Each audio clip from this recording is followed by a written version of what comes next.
Granny's, Abner. I believe that's our ring. Hi, Doggy's Lum. I believe you're right. I'll see. Hello, jot'em down store. This is Lum and Abner.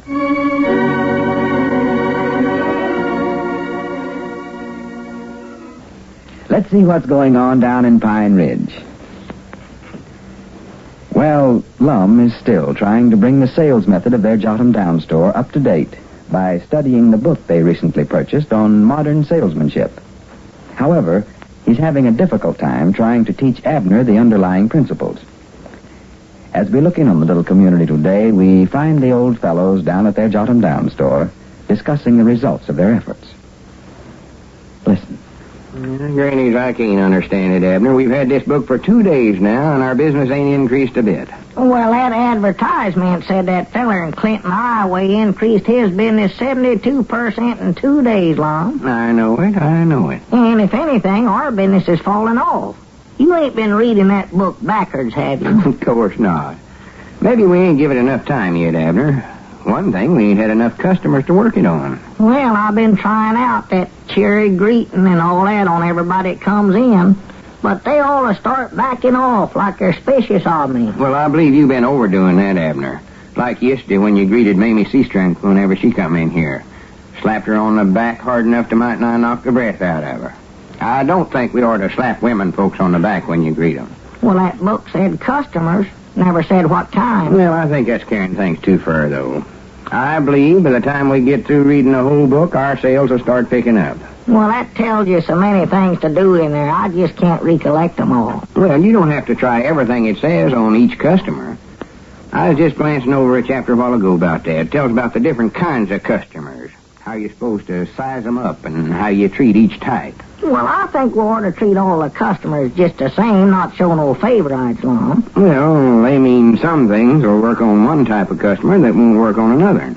Well, what do you mean, type of customer? Well, they've got a bunch of different types, according to the book. Wait, where is that? I turned the page down, I mean. Well, you sure been studying that thing, I'll say that for you. Had your nose buried in it ever since Here it is, right here. There are several types of customers.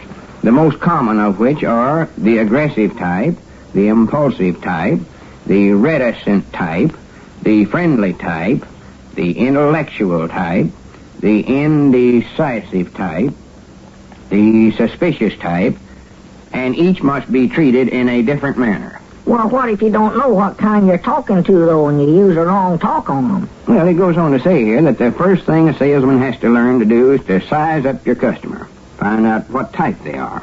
Well, what's their size got to do with it? I say you size them up. Well, yeah, if they come in here wanting a pair of overalls or something like that, but I don't see what difference it makes how big a feller is if he just wants a can of tomatoes or some baking powder.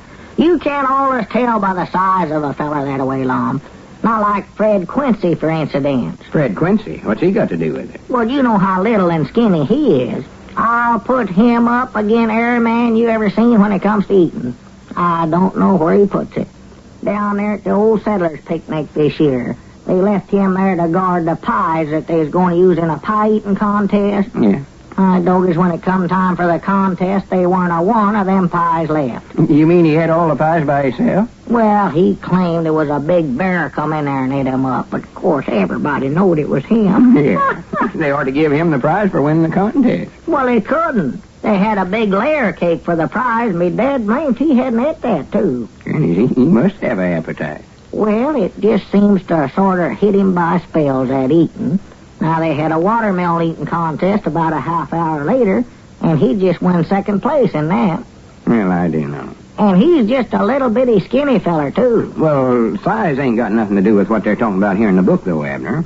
When it says sizing up somebody, it means judging somebody by his looks, or his words, or how he acts. Well, you could tell by Fred Quincy's looks what size he was. I mean, well, it says here, for instance, you can always tell the impulsive type by their fast, quick, nervous motions and mannerisms of speech. Yeah, well, Fred ate fast, too. Well, forget about Fred Quincy for a while and listen to this. Concentrate on the book. Go ahead. It says here, the way to handle this type of customer is to make the sales talk brief and to the point. Often, a quick demonstration of the article is much more impressive than a long, drawn-out sales argument. Yeah, well, now, what do they mean there, that demonstration, Lum? Well, demonstrate it. Show how it works before you try to sell it. Oh, doggy, that's interesting. Oh, this is fine stuff to know here. There's sound reasoning in everything it says, every line of it. Well, sir, I bound you the feller that wrote that could sell anything, you know it? Yeah. I don't reckon he's the one that come through here a few years ago selling lightning rods, was he? Selling what? Lightning rods. Oh, I don't know. I don't recollect that feller's name. Hell, it might be. He was a seller, I'll say that for him. He weren't here but a few days, and again he left town, he had lightning rods on everything in this town. Even sold old stingy Jim Watson the rest of them. If he sold old Stingy Jim one way, he was a salesman, I'll say that for him. Had lightning rods on everything on his place. House, barn, silo, even a chicken coops. 2 on his wagon and 1 on the plow. Had everything lightning rodded. For goodness sake. Well, you see, he must have found out just what type Stingy Jim was and knowed the right way to handle it. See, Stingy Jim is sort of the suspicious type, and a little on the indecisive type, if I know just what that means. See what it says here about him. Find out just how he handled old Stingy Jim. Yeah, read what it says. I'd love to sell him something. The suspicious or indecisive type are very slow to make up their mind. That's Stingy Jim right there. And contrary to the impulsive type, a long and persuasive sales argument is most effective. The first step in handling this type is through gaining their confidence.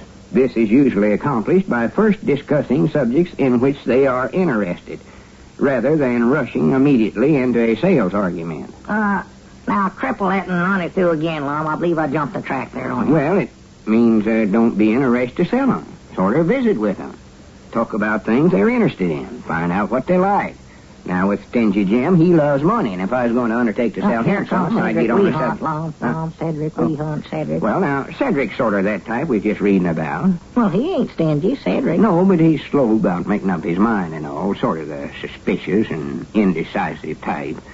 Now, you try to rush him into a deal, and he'll balk on you. Oh, well, I know just how to handle him. He loves to fish and hunt. Yeah. I'll get to talking to him about that and see if I can't sell him something. Yeah, this is a good chance for you to try it out. Now, just take your time. Yeah, mind out. Yeah, howdy, Cedric. Come in, Cedric. Well, howdy. Mr. Abner, could I get about 5 pounds of horseshoe nails right quick? Why, sure, Cedric, sure. You helping your pa over at the blacksmith shop now, Cedric? No, Mom, just this afternoon I am. They got him swamped under over there. Shoeing 1 span of mules and got 3 teams a-waiting. Well, you been doing any fishing lately, Cedric? No, Mom, I ain't, Mr. Abner. About 5 pounds of them nails. I hear Luther Phillips catched a 28-pound catfish down there in Big Eddy. Yes, Mom, I seen it down there at the barber shop yesterday morning. Well, what was a fish doing in the barber shop? Oh, he just brung it down there to show it off, I think. Sit down, Cedric, sit down.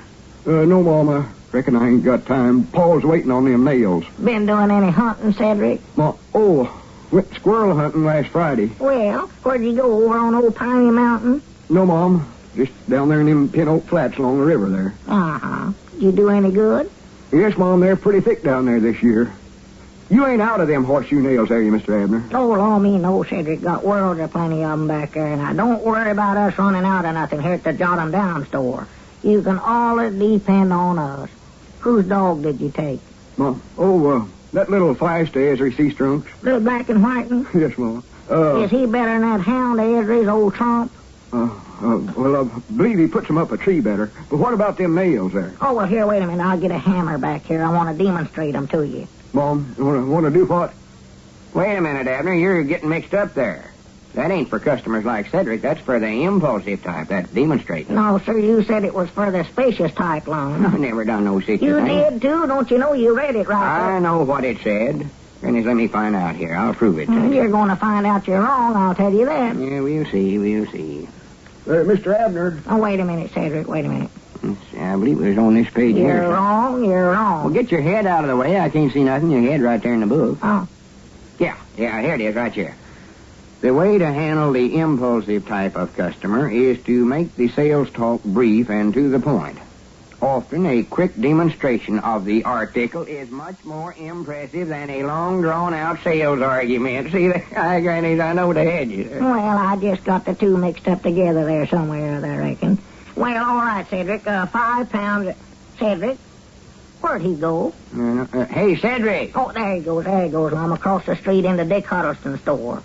Dad, blame that book anyway. Yeah, well, don't lay it on to the book now, Abner. It's our own fault. We sized him up wrong, I reckon. My granny Cedric must be the impulsive type.